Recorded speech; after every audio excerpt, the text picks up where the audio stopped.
It's just so hard to believe that the water fire season is about to begin. It's a sure sign, though, that the warm weather hopefully is on its way. And joining us this morning on the show, I know, keep our fingers crossed, right? Yeah. Bronwyn Dannenfelser, Director of Development for WaterFire, to share some of the highlights of the upcoming season. So, I understand there's a partial lighting that's taking place tonight. Even with the weather, are we still going to be okay for that? We are absolutely going on. We're calling it the biggest little partial of the season. Oh, okay. It's actually going to include all of the elements of a full lighting, but kind of brought down to a smaller level for the partial fire, which is the basin area up to the Citizens Bank building. Okay. And so there'll be all the characters from 1031. And I know we're looking at rain, but this is for an amazing conference. And it's the people who actually, it's an energy conference, and it's all the people who keep our electrical grids going. So we're like, if we can't do a fire for the guys who are doing all this stuff for us, you know, throughout the year, then there's something wrong there. So. Oh, I'm sure you'll pull it off. Yeah. Now, later today, you're going to be announcing some of the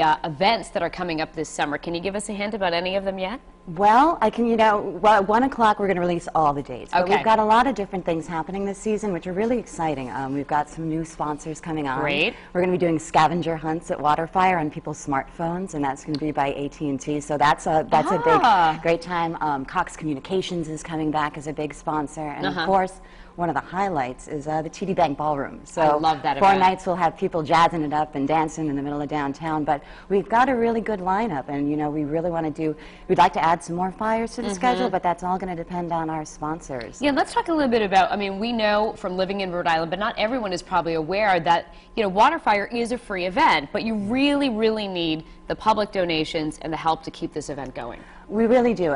There's sponsorship, there's public donations. The sponsorships are very important for the larger aspects of the event, but every individual donor, so when you go down to WaterFire and you can add your own light to the night by, doing something in the star field, or perhaps, dedicating one of the Luminaria candle lanterns, that all helps us to put more fires on during the season. And of course, we'll be announcing 9 full lightings, but we'd really like to do 11 or 12. Yeah, that'd be great if we could. That means more people jumping over the pond, because as we know, we are cool.